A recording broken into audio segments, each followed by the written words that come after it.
SP रहे राजेश सिंह के परिवार को एसोसिएशन ने 10.67 लाख का चेक सौंपा है। वहीं एसोसिएशन की ओर से एएसपी रहे राहुल कुमार के परिवार को 8.45 लाख का चेक सौंपा गया है।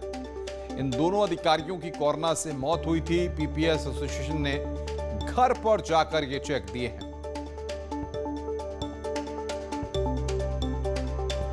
तो अफसरों के परिवार के साथ एसोसिएशन यहां पर खड़ी हुई है। मदद को आगे आई है पीपीएस एसोसिएशन। आगे बढ़ते हैं। उत्तर प्रदेश में मंत्रिमंडल विस्तार और नेतृत्व परिवर्तन के अटकलों के बीच कल लखनऊ से लेकर दिल्ली तक हलचल तेज रही।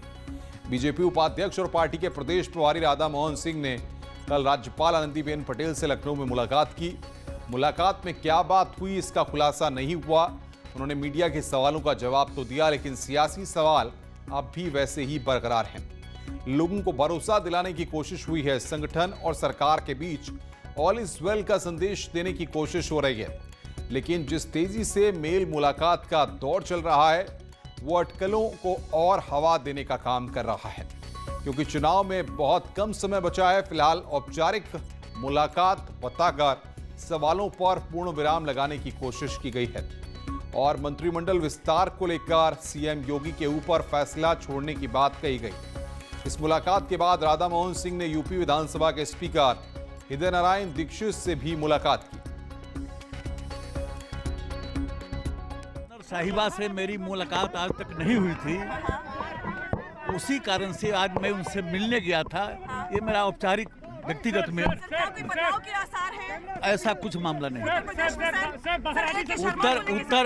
उत्तर प्रदेश का सरकार और संगठन बहुत मजबूती के साथ चल रहा है।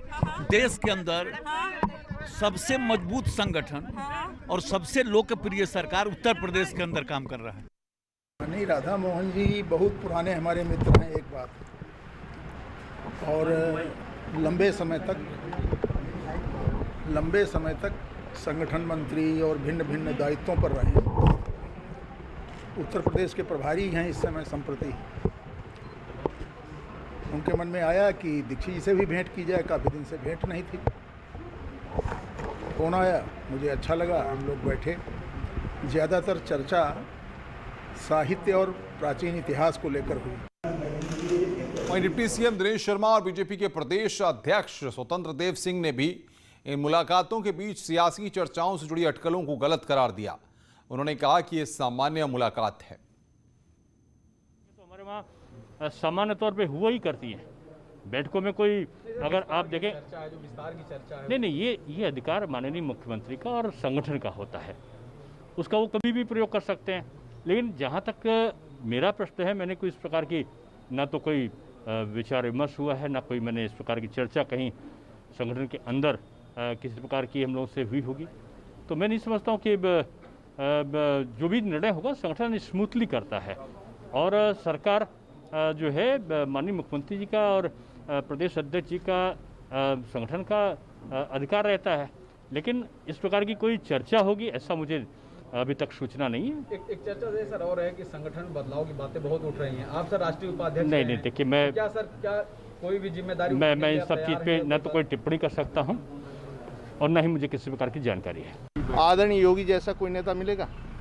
इतना परिश्रमी इस राज्य के अंदर कोई मुख्यमंत्री बना? एक मिनट, कोई मिला है? इतना परिश्रमी मुख्यमंत्री, सप्ताह में 7 दिन, दिन के 24 घंटे। दूसरी बात, उनके आने के बाद अपराध मुक्त हुआ राज्य, ईमानदारी में शासन चल रहा है।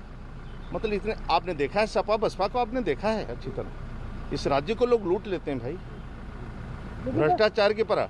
और एक खानदान चलाता है, सैफी खानदान पार्टी को चलाता है, पूरा सरकार को चलाता है। और आज मैं कह सकता हूं कि आदरणीय योगी शासन में किसी की नहीं चलती है, केवल कानून का चलता है।